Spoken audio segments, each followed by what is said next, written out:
What's up guys, Omega here and welcome back to GT7 for the BOP changes that have taken place after update 1.42, which I'm sure many of you will be interested in. And off the bat, it looks like there has been no adjustments to the Group 4 category, surprisingly. So the little Mazda in the background is most likely going to remain dominant for most of the Group 4 races, but there have been quite a few changes in the Group 3 category. So let's run through those now. Just before we get into it, if you get any value out of today's video, let me know by dropping a like on it and subscribe to the channel, and let's get into it.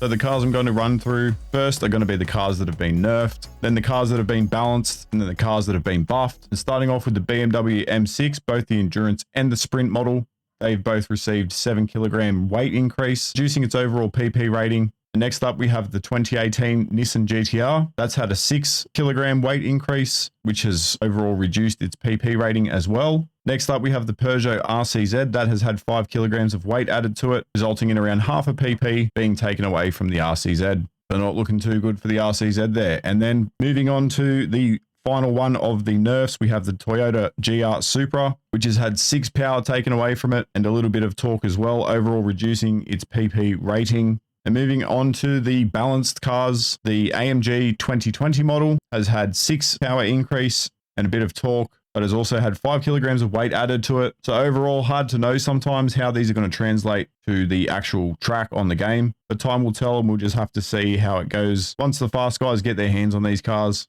Moving on to the next balanced car, we have the Ford GT LM race car, which has had 7 power taken away and a bit of torque as well, along with having 5 kilograms of weight taken off it. Overall, this has reduced its PP quite significantly. And then moving on to the Genesis, we have 6 power taken away from it, but also 3 kilograms of weight taken away. Overall, this does reduce the PP rating of the Genesis. That one leaning more towards, I would hope that it is a nerf. There's just been a couple of tracks where that car has been absolutely dominant. Moving on to the next balanced car is the Peugeot VGT. So it has had 5 power taken away from it, but it's also had 5 kilograms of weight taken off it. And the BRZ has had quite a significant 9 power taken away from it. Some torque, it has had some weight taken away as well. But I would say overall, this is probably a negative thing for that car. And then finally, for the cars that have been buffed, we have got the Audi R8 Evo. It has had 7 kilograms of weight taken away from it. Then moving on to the Citroen GT Citro, that has had 4 kilograms of weight taken off it. The F-Type Jag has had 6 power added to it, along with 2 kilograms of weight taken away. So this could be a very significant buff for the Jag.